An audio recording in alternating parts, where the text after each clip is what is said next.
इसमें वर्णन है, स्पष्ट वर्णन है कि घंटे का दान करने से वाणी कर्कश नहीं होती, मृदुल होती है, मीठी होती है वाणी, मधुरभाषी होते हैं। ये इसकी अपनी बड़ी महिमा है।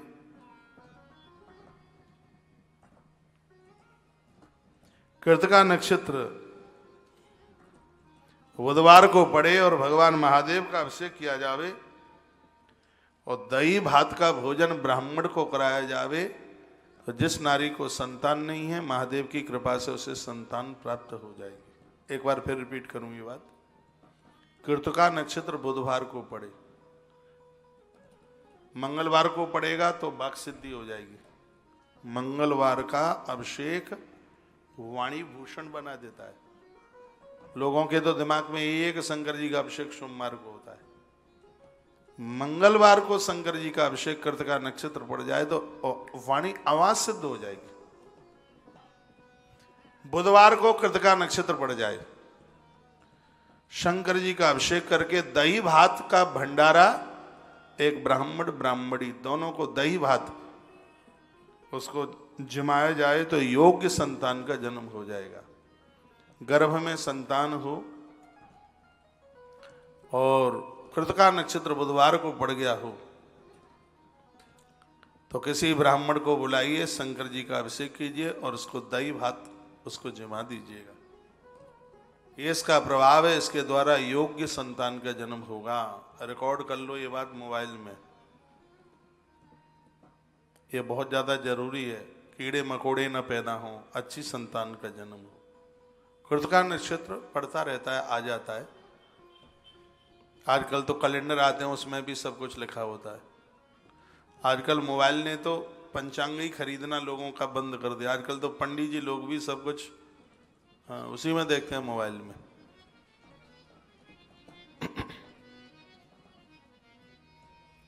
तो कृतिका नक्षत्र बुधवार को पड़ जावे, उस दिन वह दांपति जिनको संतान नहीं है या संतान है भी, तो कृतिका नक्षत्र में बुधवार को ये नक्षत्र पड़ जावे, शंकर का अभिषेक किया जावे, ब्राह्मण को दही भात जमाया जाए, इससे संतान योग्य होती है।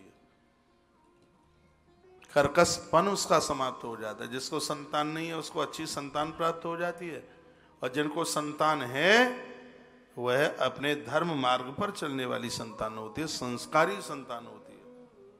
ये औलाद के लिए ये टिप्स महादेव का बड़ा अद्भुत है, बहुत गजब का है। ये मैं पहली बार ही बोल रहा हूं, मुझे ध्यान है। तो इसका बड़ा प्रभाव है।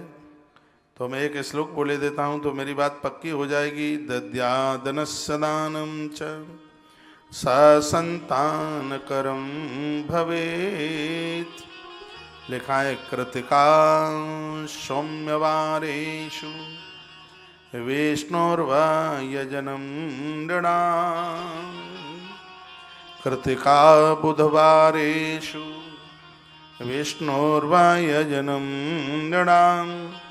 दद्योदनस्य दानं च सत्संतानकरं भवेत्। बुधवार को कृतिका नक्षत्र यदि पड़ जावे, यदि ये काम कर लिया जाए तो योग्य संतान का जन्म होता है। इतनी बड़ी महिमा का वर्णन किया गया है। किसी को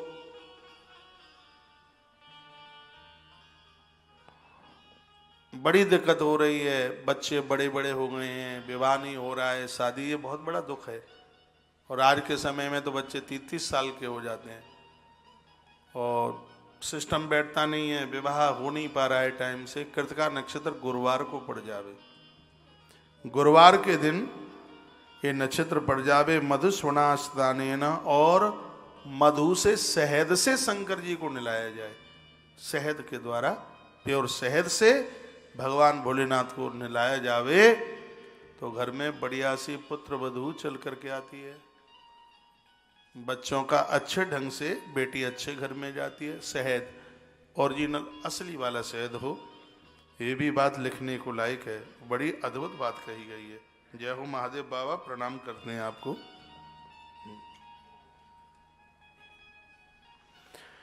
तो ऐसी अद्भुत बातों का वर्णन किया गया है। शुक्रवार के दिन महामृत्युंजय मंत्र का जप करने से आरोग्यता मिलती है, लंबी उम्र मिलती है और संपत्ति मिलती है। शुक्रवार को ये महामृत्युंजय जप की बहुत बड़ी महिमा है अपने आप में। तो स्वयं भगवान अपने मुख से जिन बातों को वर्णित किए हैं वो बड़ी अद्भुत है। शंकर जी की एक गायत्री है, एक गायत्री जपना 100 नाम लेने के बराबर है, यानी एक माला के बराबर है एक गायत्री।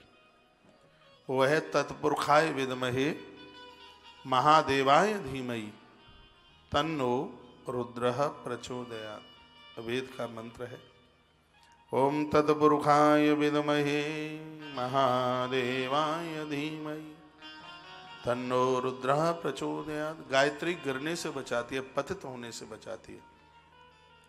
आपने देखा है कभी जपते जपते माला छूट जाती है, नींद आ जाती है। कभी देवताओं की गायत्री भी जपिए, नींद नहीं आएगी। गयकम त्रायते पादात गायत्री मुच्यते ही सा। गायत्री उसे कहते हैं जो भक्त को गिरने से बचा दे, उसे गायत्री कहते हैं। तो हर देवता की गायत्री है, कोई भी देवता हो सबकी गायत्री है। दुर्गा जी की गायत्री है, ओम कात्यायनी च विद्महे कन्याकुमारी च धीमहि तन्नो दुर्गे प्रचोदयात्। कृष्ण की गायत्री है, ओम नारायणाय विद्महे वासुदेवाय धीमहि तन्नो कृष्ण प्रचोदयात्। हनुमान जी की गायत्री है, ओम रामदूताय च विद्महे वायुपुत्राय च धीमहि तन्नो हनुमत प्रचोदयात्। गुरुदेव की भी गायत्री है, ओम वेदांतनाथाय विद्महे हिरण्यगर्भाय धीमहि तन्नो सद्गुरु प्रचोदयात्। सबकी गायत्री है। एक बार फिर बोलूं, ओम वेदांतनाथाय विद्महे हिरण्यगर्भाय च धीमहि तन्नो सद्गुरु प्रचोदयात्। गणेश जी की गायत्री है, ओम एकदंताय विद्महे वक्रतुंडाय धीमहि तन्नो दंति प्रचोदयात्। सभी देवताओं की गायत्री। और जिसकी पूछना हो कथा के बाद में पूछ लेना। कथा छूटने के बाद भी रोज मिल रहा हूं, और सुबह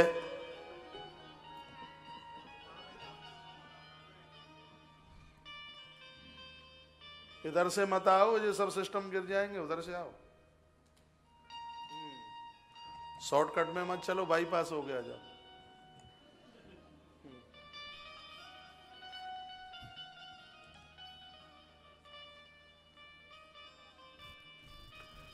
बोले श्री हनुमान जी महाराज की जय। आज के आनंद की जय।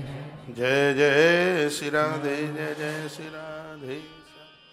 और भी किसी की कोई गायत्री पूछनी हो, हमारे आचार्य जी लोग सबको पता है, वो सब बता देंगे। अभी ये लोग आए हैं तो इनका थोड़ा आनंद ले लो। आसपास जो भी कोई लोग मिले तो स्वार्थ में नहीं, अपने आत्म उद्धार के लिए उसका फायदा तो मिलना ही चाहिए। आपको टाइम हुआ करे तो सुबह आ जाया करो अपने अपने घर से रामायण लेके। 6:30 बहुत देर में बजते हैं। और सुबह की ठंडी फायदा करती है, क्योंकि प्राकृतिक है, इसलिए गर्मी में ठंडी पड़ेगी वो नुकसान है। हाँ, और सर्दी में सर्दी फायदा है। गर्मी में सर्दी पड़ेगी वो ठीक नहीं है। लेकिन सर्दी की सर्दी फायदा है, गर्मी की गर्मी फायदा है। गर्मी में गर्मी पड़ेगी, देह से पसीना निकलेगा, स्वास्थ्य को लाभ प्राप्त होगा। बिना मौसम के कभी फल मत खाइए, बिना मौसम की कभी सब्जियां मत खाइए जो फ्रीज में कोल्ड स्टोर में रखी जाती हैं। खाते भी हो तो उसको पानी में डाल दीजिएगा, रात भर वो डली रहे। फ्रीज में मत रखिए, फिर उसको निकाल करके बनाइए। फ्रीज की कोई भी चीज निकाल कर तत्काल चूल्हे पर रख देते हो तो जल्दी पोपले हो जाओगे, 32 ही टपक के नीचे आ जाएगी। 45 में तो बुढ़िया दिखोगे। ज्यादा ये ठंडा वंडा पानी मत पिया करो, ज्यादा कुल्फी मत खाया करो। आप कहोगे तो कुछ खाने भी दोगे क्या? तो चाउमीन ही खाने के लिए रहेगा, ये और कोई चीज नहीं है खाने के लिए। चीनी की चीजें कम खाओ, मैदे की चीजें कम खाओ, और नमक की चीजें भी कम खाओ। ज्यादा नमक भी रक्तचाप के लिए घातक है, और ये तो बिल्कुल जिंदे जहर हैं। ये वाइट पॉइजन है मैदा। ये जिन जिन चीज़ों को मैं नाम ले रहा हूँ, ये बाजारों में ये सब मैदे से ज़्यादा बनती है, जो आंतों से चिपकता है, और ऐसे लोग जल्दी हार्ट फेल की स्थिति पर पहुंच जाते हैं। सरसों का तेल बहुत फायदा करता है, वो आपको तो सोयाबीन का चाहिए, आप मानेंगे नहीं। सरसों का तेल सिर में लगाते रहते तो चांदे गंजी नहीं होती। सरसों का तेल छूटा, खोपड़िया के बाल उड़ गए, दो मुआ हो गए, बिल्कुल पलस्तर जैसा हो गया खोपड़ी। आजकल तो माताओं की चांदे गंजी हो रही हैं। हाँ, जब तक घने बाल होते हैं तब तक इस सिर पर पल्लू नहीं रखती, और बाल उड़ना शुरू हुआ कि इन्होंने पल्लू रखना शुरू कर दिया। कह रहे बिल्कुल सही है। अब बहुत माताओं ने पल्लू नीचे कर दिया कि हमारी चांद गंजी नहीं है, हमारे तो सिर पर खूब बाल है। 8 दिन में 2 बार, सुनो, 8 दिन में 2 बार सिर के इन बालों के अंदर जड़ों में सरसों का तेल जाना चाहिए। चमड़ी के ऊपर सरसों का तेल लगा हुआ होता तो किसी भी प्रकार की एलर्जी नहीं होती। पहले के पहलवानों को आप देखते, बिल्कुल शीशे की तरह उनकी चमड़ी चमकती, सरसों के तेल की पुताई होती। सब चीजें छूट रही हैं बिल्कुल। सीजन है, मौसम है, मौसम वाला बाजरा, उसमें थोड़ा घी डाल करके, गुड़ डाल करके मलीदा बना। मलीदा जानते हो आपकी भाषा में? चूरमा। चूरमा इस मौसम में इतना बड़ा फायदेमंद है। 10 किलो घी खा करके जितनी एनर्जी कमाओगे, बाजरा की रोटी और गुड़, थोड़ा उसमें 1 लौंदा घी डालकर 10 किलो घी खाने पर, 5-7 किलो अखरोट खाने पर जितनी ताकत कमाओगे उतनी ताकत 2 लड्डू में मिल जाएगी, 2 लड्डू में प्राप्त हो जाएगी। खाने पीने का भी तो सिस्टम ठीक ठाक रखो। मिट्टी के कुछ बर्तन घर में रखो, मिट्टी के बर्तन में दाल बनाइए। फिर मैं देखता हूं बाईपास सर्जरी कैसे होती है, होगी ही नहीं बिल्कुल। मिट्टी के बर्तन में दूध गर्म करो, मिट्टी के बर्तन में दाल बनाओ। मिट्टी का बर्तन इतना फायदेमंद है। मिट्टी के बर्तन का तो आंख में मोतियाबिंद हो रहा हो, मिट्टी के बर्तन में रात को पानी रखो, सुबह उसके छूटे दो, मोतियाबिंद की जरूरत न पड़ेगी ऑपरेशन की, जाला ही आंख से निकल जाएगा। सगरी चीजें फ्री में मिल रही हैं, सब लुट रहा है, लेकिन तुम्हें तो वो चाहिए जो पैसा से मिले। फ्री की चीज की वैल्यू नहीं है तो करो खर्च, फिर का है।